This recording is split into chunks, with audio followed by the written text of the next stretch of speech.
Hello and welcome, I'm Nito the GNTG and welcome to Raging Tea. With the Wonder Woman movie in our hands, I decided to talk about a story with Wonder Woman.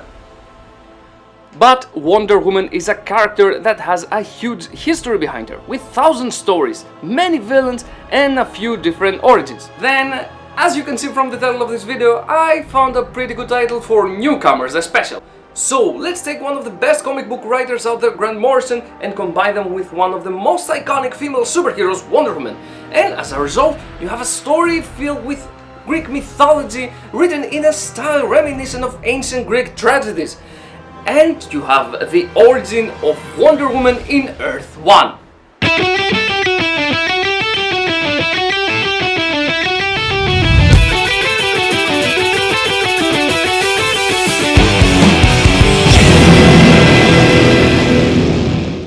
So, once again, I'll talk about Grant Morrison.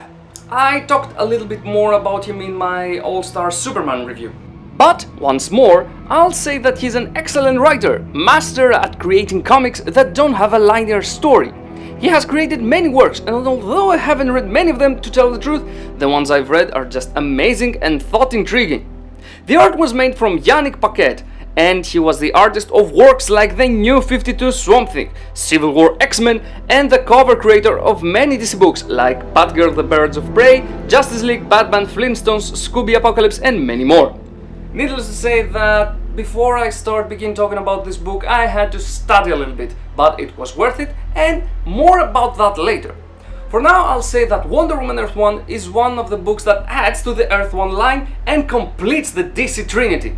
Earth 1 is a somewhat new line from DC that features known characters, but told from a 21st century perspective. We had 3 Superman books, 2 Batman books, and 1 for Wonder Woman. We also have 2 books for Teen Titans, and we may get soon Aquaman and Flash, since DC said that they will be released in 2017, but they haven't announced a date yet. So I decided to talk a little bit more extensively about the story, because this is a book about Greek mythology, and as you know, I'm Greek. Yeah. So, let's start talking about the story in this book. First, we have the prologue. In this case, we see Hercules torturing at Saint Hippolyta. While she's begging for Aphrodite's help, she hears her voice telling her to reclaim her stolen girdle and free herself from Hercules' chains. Hippolyta does so, killing him, freeing the other Amazons, and leaving behind man's world forever in the process. After that, we get introduced to our first witness and the accused of leaving Themyscira for the world of man, Diana, aka Wonder Woman. Her mother Hippolyta set up a trial with the 3 fates as the jury to decide her fate. Those 3 also create the lasso of truth, so the witness can take it and speak only of the truth. And with that, we start at the beginning of the story, with Wonder Woman saying how she feels because her mother forbade her to compete with the other Amazons to the festival of Diana, since she possessed a royal strength that made her stronger than every other Amazon. We also find out how she was made, by clay, and given life by the magic of the gods. I have to say that I do enjoy this depiction of Themyscira. While they have ancient buildings and clothes, they do possess machinery like ray guns, like flying ships and weapons. Later on the night of the festival, when everyone was having fun, Diana wore the head of a lion and challenged the other Amazons to find her, like a game. Something that they did every year, but they never found her. Although it seemed like they did it on purpose, because they knew it was Diana, the daughter of their queen. While she was walking away from the island though, she found the wreckage of a plane, with a man limping his way to the shore who fell unconscious in front of her. After that, we have the second witness, the teacher of Diana, Althea, that tell us how Diana stole the ray, trying to help that man named Steve Trevor. Unfortunately, the ray didn't work, so Diana decided to do something drastic.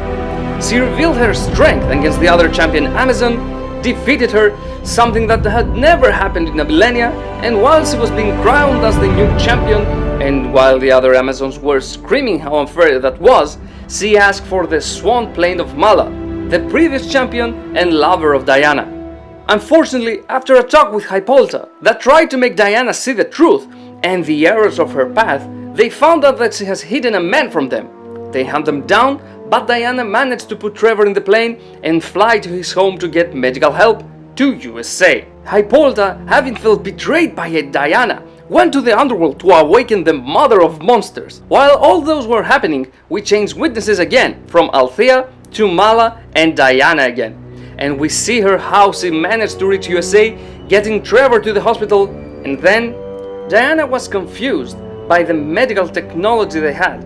Adding to that, her inability to speak the same language, she wandered off into a terminally ill section. She is sickened by the people leaving their woman to die, and disgusted by this, she left the hospital, only to be stopped by the army. Again, she is disgusted by the men that tried to stop her, and she just walked to her plane while lifting a jeep and throwing someone like he was nothing, saying that this world has nothing for her, and flew away. We hear Diana how she had left man's world because she was sickened and disgusted by what she saw there, and then Hippolyta cuts her off and asks Elizabeth Candy to speak. Elizabeth says how Diana had saved her and her friends from certain death. And from a retort from the Furies, Hippolyta says that she unleashed the Gorgon Medusa, and Candy shuts her down, saying that she should be in trial in a fit of rage. Unfortunately, after that, we see how the comic starts getting a little bit down in terms of relatability. With Diana saying that the world of men should submit to the Wonder Woman of Amazonia, and later saying to Steve to submit to loving authority. This story has many things that people would argue about, but it shows how different the mindset of the Amazons is in comparison to the rest of the world, something that was molded by the life they have in Themyscira. While Diana says all that to Candy, she offers a makeover, giving her clothes that look similar to her iconic look. But then, she smells that the Medusa is in the building, and she has already turned many people, including Trevor, to stone. She sees the other Amazons, and when the moment is closing on a battle, she surrenders, because the laws say that she's entitled for a fair trial. And now we've reached the full circle, with present time, showing that Diana brought Trevor back with her and manages to heal him with the purple rays, only to give him the lasso of truth and ask him why he was in Themyscira. Trevor reveals that she has mentioned that he knew only of Diana, and how he can't relate to her due to his heritage with his people being enslaved by powerful and rich men. Something that was kinda funny is how Trevor says that Diana is way over his league when Hippolyta asks if he did all this just for lust over her. Lastly, Diana asks for Hippolyta to come to the stand and asks her how she was really came to the world. Hippolyta reveals that Diana was Hercules' child. Then, as a last ditch effort, Hippolyta is saddened by all this and says that she crowns Diana as the new queen of the Amazons, so she'll stay forever in Themyscira. But they stop her and say that this is not her own decision to make. The Fates, after hearing all of these witnesses and how everything unfolded, they come to the decision to cut the strings of fate for Diana. They give her her iconic uniform and they tell her to be Diana. Beautiful, strong, indomitable, fierce, peerless, wise, and dark. A wonder. And Diana, as a final line, says that man's world needs to have a talk with her. And that was the first volume of Wonder Woman Earth 1. Is it good? Is it bad? Unfortunately, on its own, it's kinda weak, to tell the truth. While the art is magnificent, with great colors, amazing panel work with some great details, like the strings of the lasso around some panels, and other times the line of the heart monitor around others when the old woman draws her final breath.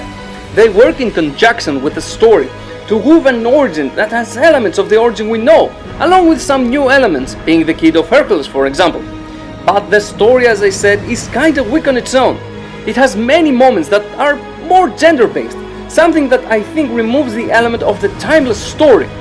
It's really cool to see things that come from the ancient Greek history, like the girdle of Hippolyta, that is one of the trials of Hercules, and the depictions of Aphrodite riding a huge swan.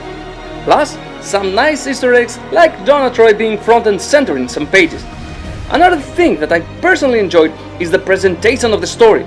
As I said, the comic book is written in a style similar to ancient Greek tragedy in the form of a trial, with witnesses coming in and narrating the story to the viewers, us in this example, and having an epilogue outside the trial.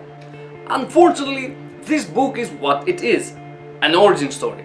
When we get the next book, if we get the next book, we may have a better perspective on what idea they had for Wonder Woman of this earth. For now, I'll tell you that if you enjoyed what you saw in this review, give it a read. This was it for this episode. If you enjoyed this, please give a like, comment on what books you want me to review next, subscribe to see videos similar to this one, and share because sharing is caring. I'm NTG, and as always, keep reading.